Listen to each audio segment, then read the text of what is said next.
Este es el tiempo de nuestra reflexión en la palabra. Resucitó, la paz sea con ustedes.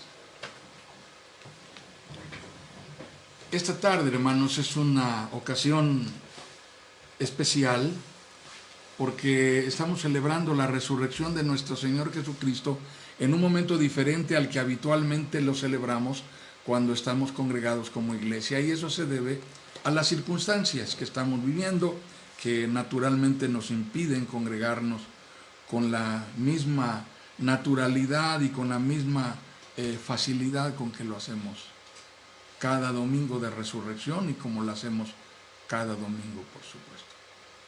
Pero hemos leído esta porción de la Escritura y no hemos leído el pasaje en donde las mujeres experimentan el hallazgo de la tumba vacía. La razón es porque no estamos en el culto matutino.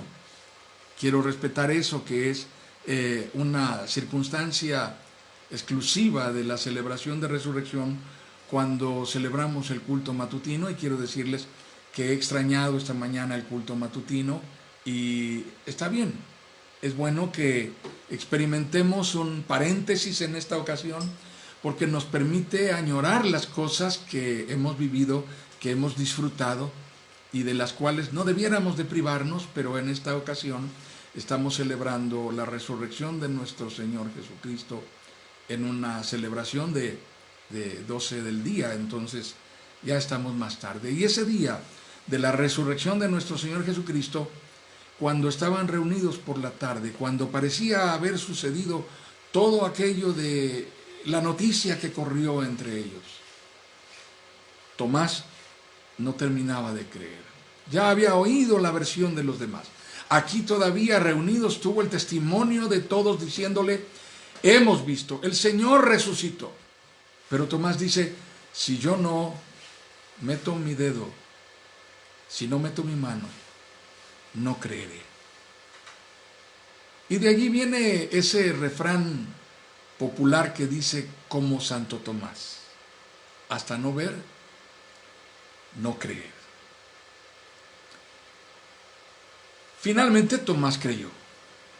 Tomás creyó porque vio, y Jesús se lo dijo: porque has visto, has creído.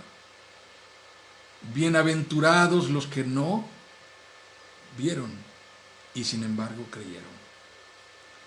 Al final del pasaje que leímos hoy, esta porción de la Escritura dice: pero estas, y se refiere a la historia, se refiere a las noticias, se refiere a las evidencias textuales escritas acerca de el ministerio, de la vida, de la pasión y de la resurrección, de la muerte y resurrección de nuestro Señor Jesucristo. El escritor sagrado dice: pero estas se han escrito para que ustedes crean que Jesús es el Cristo, el Hijo de Dios, y para que al creer en su nombre tengan vida eterna. Juan 20:31.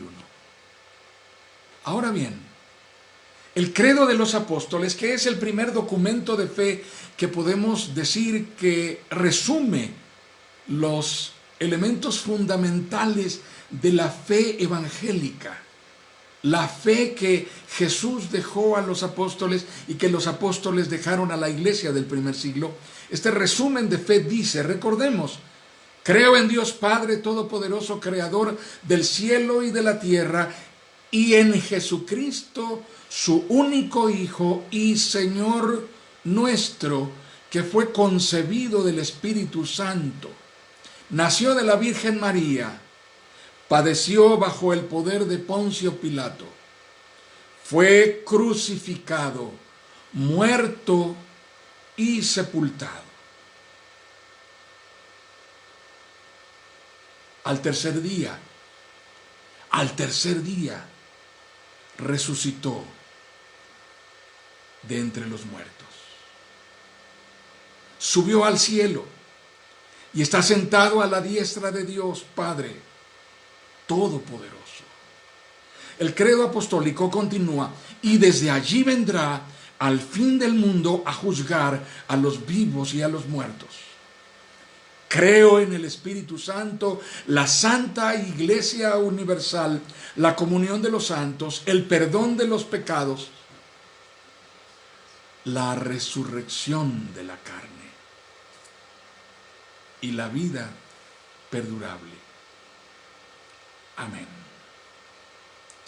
Amados, declaramos creer en la resurrección de Jesucristo, el Hijo de Dios. Lo hacemos en una ocasión como hoy, cuando celebramos con alabanza y con exaltación la resurrección de Cristo en medio de una circunstancia tan crítica como la que estamos viviendo, que nos mantiene en el aislamiento y en el temor generalizados. Es también una coyuntura que parece revelar nuestra deficiente e inconsistente manera de creer. Permítanme guiarles hacia este rumbo de la reflexión bíblica, porque nuestra fe se parece más de lo que nos imaginamos a la fe, a la capacidad y a la manera de creer de Tomás. Estamos más identificados con Tomás de lo que pensamos. Así que hablo de creer con una flaca y debilitada forma de creencia que nos mantiene vulnerables, que nos somete a una realidad de mediocridad espiritual y de incertidumbre permanente. La fuente de la frustración en la vida de muchos cristianos, la fuente del fracaso espiritual, de la mediocridad espiritual, de una vida devocionalmente pobre, de una incapacidad para enfrentar circunstancias adversas, de una pérdida del dominio propio, de una impotencia y de un silencio para testificar de Jesucristo, radica en nuestra manera de creer. Estamos hablando de una manera deficiente, inconsistente, flaca y debilitada de creer. Aún los creyentes estamos viviendo este cuadro. Ahora, estoy hablando de que el estilo de creencia que está en auge hoy día, incluso entre aquellos que nos decimos cristianos, es uno que en primer lugar no involucra la vida. No involucra la vida. Y no está sustentado, además, en las fuentes reales y objetivas de la verdadera certidumbre, de la genuina certidumbre. Nuestro estilo de creer no involucra la vida, hermanos, porque la mayoría de los creyentes vemos y definimos nuestra forma de creer como un apartado independiente de la cotidianidad. Se trata de una carpeta en nuestra vida, como las carpetas que tenemos en nuestros archivos, en nuestros equipos móviles, o en las computadoras, o en las tabletas. Es una carpeta que tiene una etiqueta que dice Dios, y en esa etiqueta está todo lo que definimos como intangible, todo lo que se mantendrá en un paréntesis de espera durante casi toda la semana, hasta que sea domingo, o hasta que estemos en una circunstancia verdaderamente crítica que nos haga desempolvar la Biblia y buscar desesperadamente un poco de socorro espiritual, porque nuestra manera de creer es tan flaca, tan pusilánime, tan débil, que nos mantiene en un estado de mediocridad espiritual e incapacitados para enfrentar con certidumbre la adversidad. Tal vez usted no esté de acuerdo conmigo. Déjenme continuar exponiendo, porque esto tiene mucho sentido. Parecía que el resto del grupo de los discípulos estaban convencidos de lo que había sucedido, excepto Tomás. Y en muchos de nuestros casos, nosotros somos la excepción. Miramos a los demás y nos quedamos mirándolos como pensando, ¿qué les pasa a estos crédulos, ingenuos? Pero así vamos y cantamos acerca de la resurrección, y así nos congregamos en los días como hoy para conmemorar algo tan significativo para la cristiandad. Ahora, lo siguiente es que en nuestra manera de creer, en nuestra forma de creer, no está vinculada a nuestra vida, además de que no está vinculada a las fuentes reales, únicas y auténticas de la certidumbre para todo el que cree. ¿Cómo es esto? El problema no es si crees o si no crees. El problema, amado hermano, es que tienes que preguntarte qué es lo que crees y de dónde procede la certidumbre de lo que crees. Así que vayamos un poco más. No solamente nuestra manera de creer está como una carpeta, un sector independiente o un departamento aislado de nuestra vida, que no compromete nuestra cotidianidad, nuestra manera de vivir, sino que además no está vinculado, anclado a la fuente verdadera de nuestra certidumbre. En realidad, hermanos, respecto de esto último, conforme a los hechos, por encima de la teoría de las cosas, creer ha significado para nosotros, aún para los que nos decimos cristianos, una forma de dependencia de lo que consideramos la fuente verdadera de nuestra auténtica certidumbre. ¿Y en dónde creen que radica? Radica en el trabajo, radica en el bienestar, radica en la salud completa, radica en el confort, radica en los recursos, radica en las facilidades y radica como cuando elegimos un hotel al cual vamos a ir para pasar un tiempo de vacaciones, de ese tipo de vacaciones que se llama todo pagado, todo incluido, all inclusive. Buscamos aquellos hoteles, aquellas compañías que tienen las mejores amenities, las mejores facilidades, las que ofertan más. Entonces, somos más felices, vivimos con mayor certidumbre y estamos más dispuestos a creer cuando tenemos todo resuelto. Tenemos internet, tenemos Netflix, tenemos juegos de video, hay palomitas en la despensa, yendo aún más allá. Para nosotros es más poderoso y determinante para lo que creemos aquello que sentimos, aquello que experimentamos. Es exactamente el caso de Tomás. Podemos darnos cuenta, Tomás exigía tocar, ver y sentir. Es nuestra realidad. Para nosotros es más creíble, más poderoso y más determinante. Nos comunica más paz, más tranquilidad. Cuando podemos sentir, cuando podemos experimentar.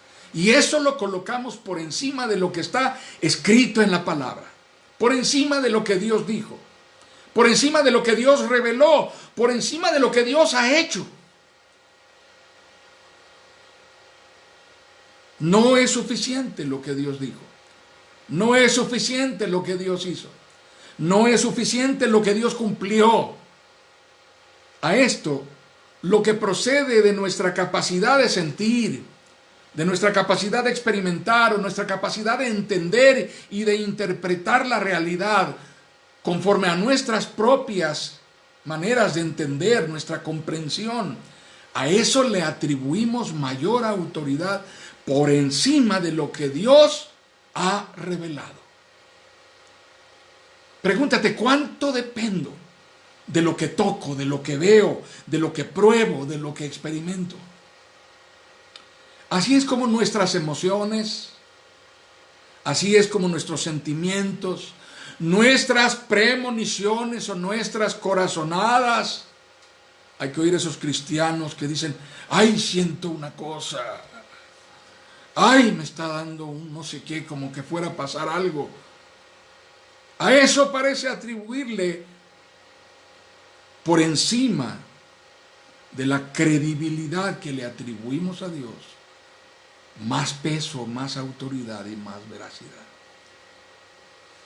A eso parecemos atribuirle mayor poder para comunicarnos paz y tranquilidad. ¿No les parece sorprendente? que vivamos con el estilo de creencia de Tomás. Mientras esta es nuestra convicción, hermanos, no necesitamos a Dios. Así que leer acerca de la resurrección de Jesucristo es más parte de una forma de espiritualidad y fervor que consideramos accesorio, como para una vez al año el domingo de resurrección. Es algo decorativo, es algo estético, no necesariamente esencial y mucho menos vital. Podemos vivir sin eso. Cuidado. Esto fue lo que le sucedió a Tomás. Mientras todos habían pasado el día azorados, impresionándose de lo que habían oído y de lo que habían visto y de lo que todos testificaban, Tomás determinó permanecer en su actitud. Todavía transcurrió una semana bajo esa forma de pensamiento. Piensa en este momento, ¿te pareces un poco a Tomás? ¿No te identificas un poco con Tomás? ¿No te sientes un poco como Tomás? ¿No has tratado con Dios y no has tratado a Dios como Tomás estaba tratando a Jesucristo, el resucitado? Esto fue lo que sucedió entonces.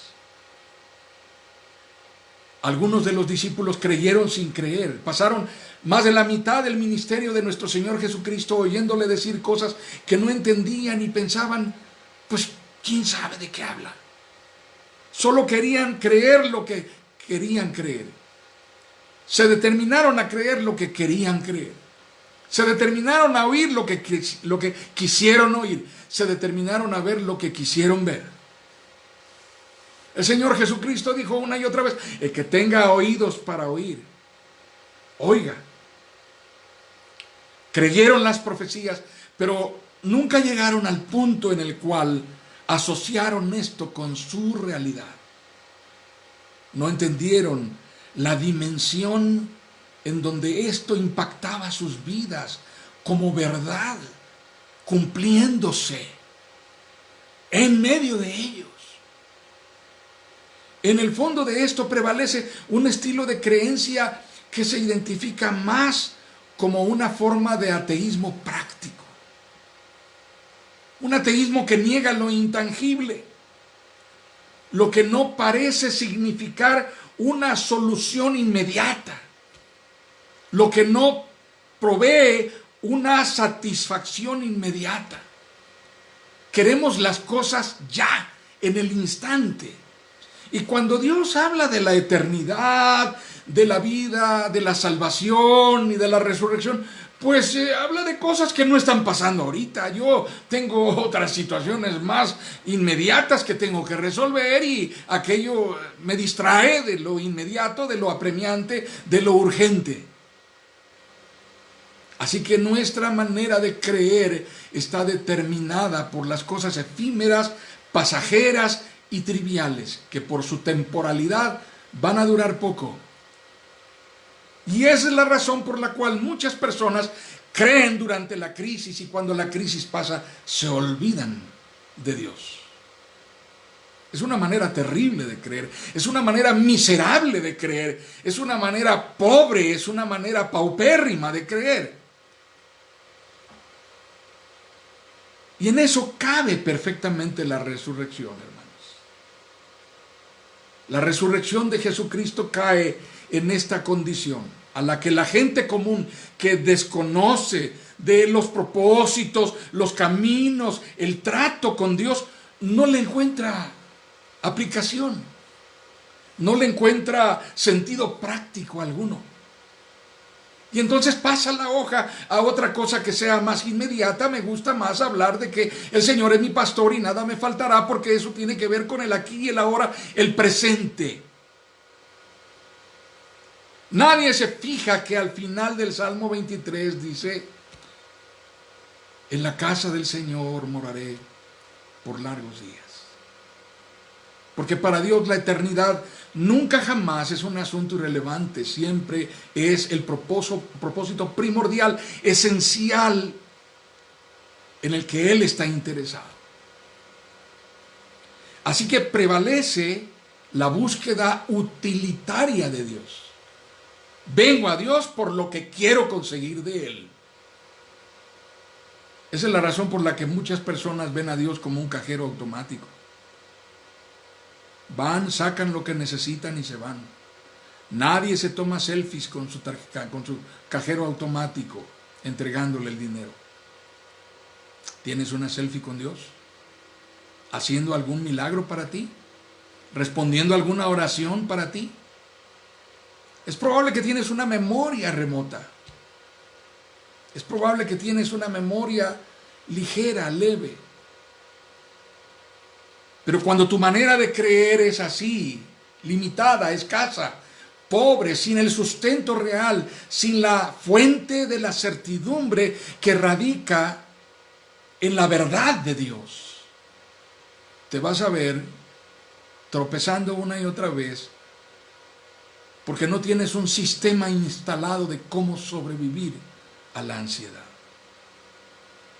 Tu manera de creer no te ha permitido establecer un mecanismo que te proteja ante la ansiedad, ante la adversidad. Así que hoy, en el día del Señor, el día Domine, que significa día del Señor, en el que celebramos la resurrección de Jesucristo, conviene hablar de cuáles son las verdaderas fuentes de nuestra certidumbre como creyentes. ¿Cuáles son las verdaderas fuentes de nuestra certidumbre como creyentes en Jesucristo? Los creyentes en Jesucristo, el resucitado, creemos en lo que Dios ha hecho. Creemos en lo que Dios está haciendo y creemos en lo que Dios hará. Esto es sencillamente lo que está revelado. Lo dice Juan 20:31. Estas se escribieron para que ustedes tengan conocimiento de ellas y conociéndolas crean y creyendo tengan vida eterna. Esto es lo que ya nos fue dicho.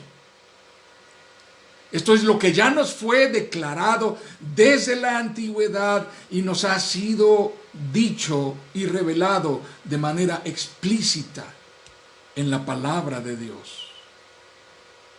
¿Por qué ir a tocarles las puertas y despertar a los profetas contemporáneos? ¿Por qué la gente tiene esta hambre de ir a encontrar el coronavirus en algún texto bíblico y andan compartiendo publicaciones y posts en donde dicen, aquí está el coronavirus, aquí aparece en Deuteronomio, aquí aparece en Ezequiel, en Jeremías, en Apocalipsis? Si tú creyeras verdaderamente en lo que está escrito y desde la antigüedad fue establecido, tú sabrías que Dios te ha dado fuente veraz, fidedigna, indubitable de fe, para que no medres, para que no mendiguemos, para que no andemos hambrientos de certidumbre, cuando la incertidumbre y la duda, cuando la adversidad y la crisis vienen a nuestra vida.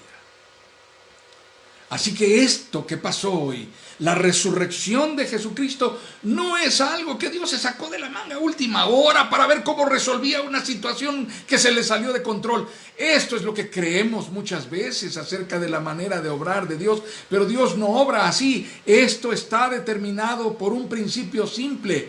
Dios estableció que así sería y así fue. Jesús lo dijo en más de una ocasión, una y otra vez, y los demás se quedaron pensando, ¿de qué habla? El principio fundamental de toda manera de creer para el creyente en Jesucristo es este: lo que Dios hace y lo que Dios dice es una revelación de lo que Dios es. Lo que Dios hace y lo que Dios dice es una revelación de lo que Dios es. En lo que Dios hace, tanto como en lo que Dios dice, está revelado quién es Dios, cómo es Dios, En ello está revelado cuál es su muy personal, su muy particular manera de tratar con nosotros. Hemos leído en la Biblia más de una vez, una tras otra, por amor de mi nombre. Y esto es lo que significa por la honra del nombre, por la honorabilidad del nombre de Dios. La veracidad de Dios está en juego. Y esa es la fuente de nuestra certidumbre. Lo que Dios ha hecho y lo que Dios ha dicho es lo que Dios es. Podemos además conocer y comprender sus propósitos y las maneras en que Él suele conseguir el cumplimiento de estos propósitos, porque Él es soberano y está escrito. La razón por la cual falla nuestro sistema de enfrentar la adversidad y la crisis es porque no hemos leído con suficiente detenimiento y profundidad lo que está escrito acerca de la soberanía de Dios y la manera en la que Dios señorea por encima de toda potestad. Él está a la cabeza de la historia. Nada, absolutamente nada escapa a su autoridad.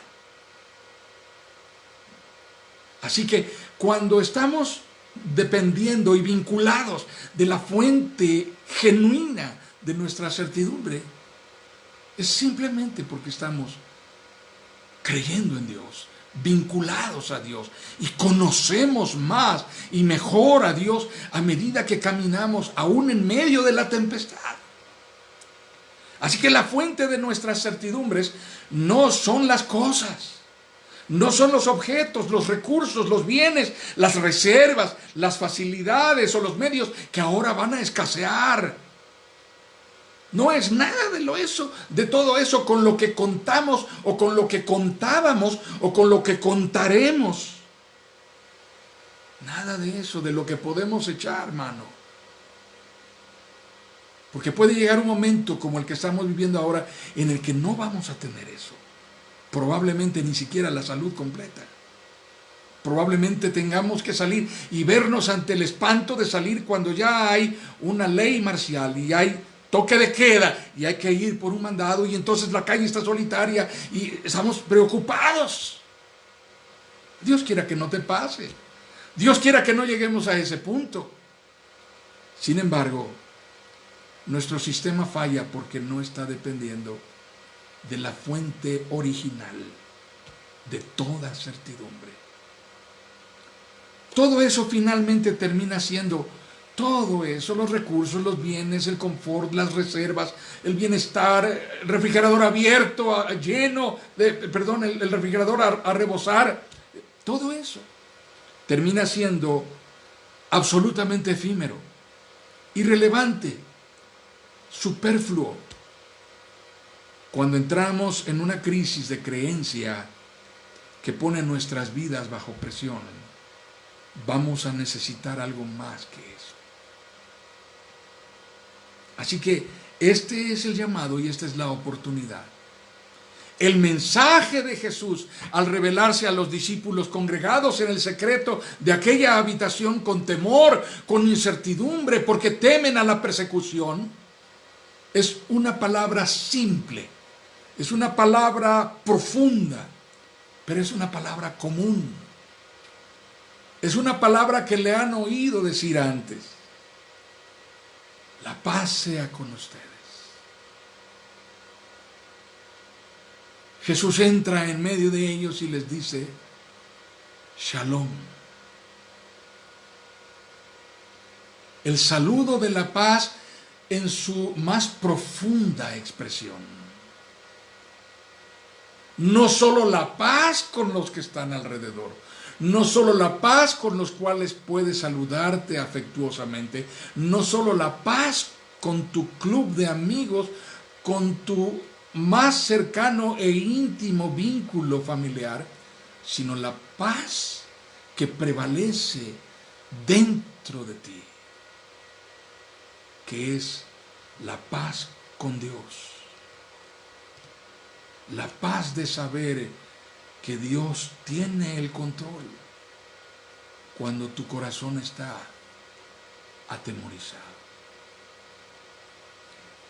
Así que esta manera de Jesús de llegar a ellos y saludarlos habla de la necesidad que ellos están experimentando en medio del duelo por los acontecimientos que se han precipitado.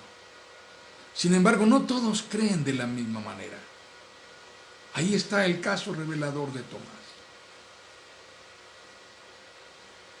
Sin la certidumbre que viene de Dios, hermanos, por la obra de su Espíritu Santo, que nos da testimonio interior de la verdad, carecemos de paz. La paz no es un accidente.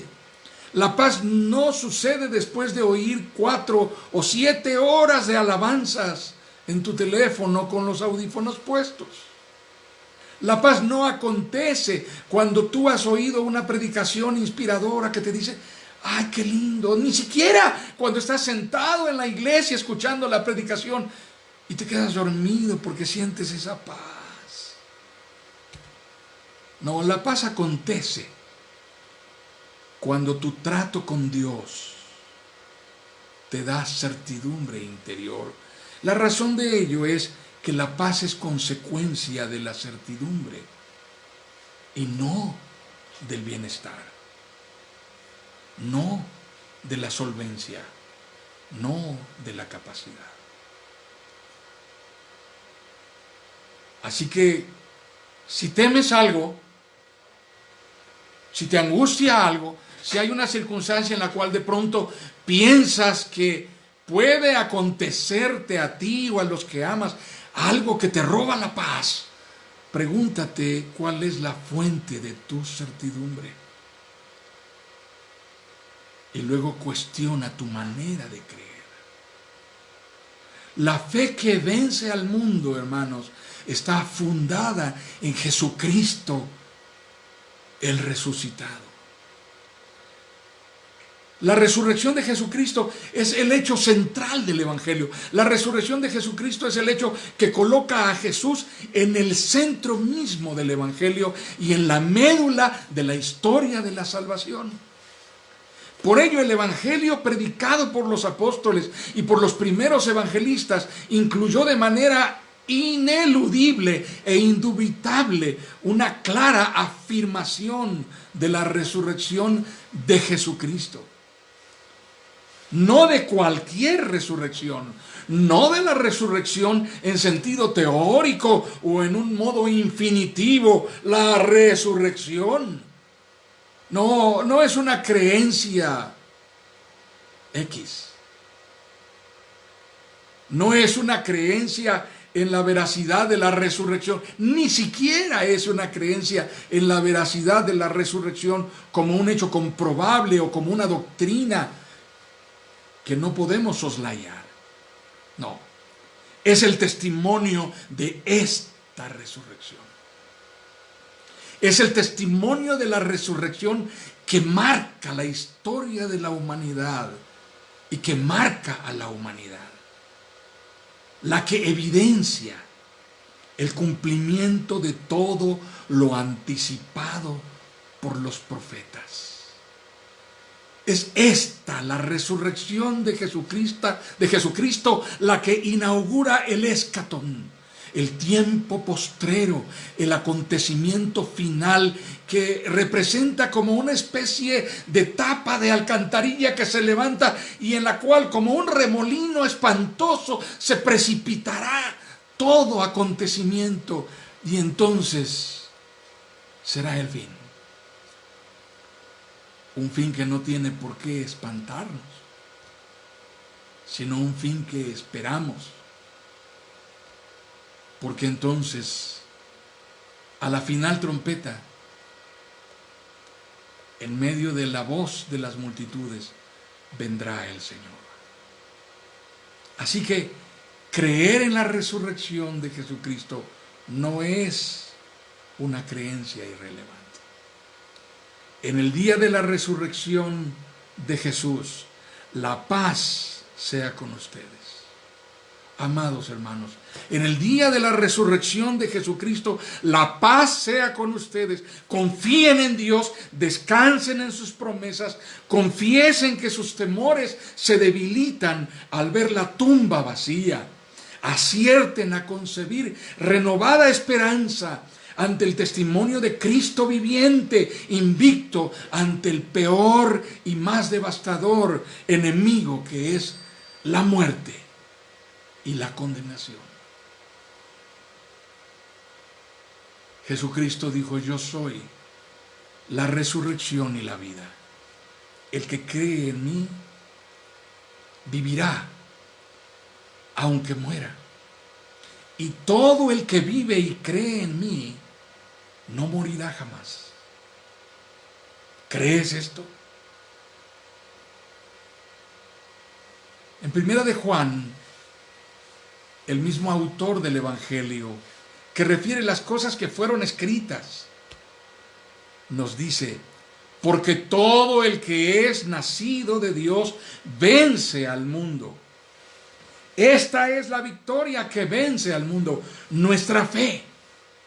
¿Quién es el que vence al mundo sino el que cree que Jesús es el Hijo de Dios? Primera de Juan, capítulo 5, versículos 4 y 5. Y leemos en Apocalipsis, capítulo 12, versículos 10 y 11. Luego oí en el cielo un gran clamor: han llegado ya la salvación y el poder y el reino de nuestro Dios. Ha llegado ya la autoridad de su Cristo, porque ha sido expulsado el acusador de nuestros hermanos, el que los acusaba día y noche delante de nuestro Dios. Ellos lo han vencido por medio de la sangre del Cordero y por el mensaje del cual dieron testimonio. No valoraron tanto su vida como para evitar la muerte. Este día es el día de la resurrección. Jesucristo resucitó, amados. Resucitó. La paz sea con ustedes. La paz sea con ustedes. Que el Señor les bendiga, amados. Este es el tiempo de la intercesión.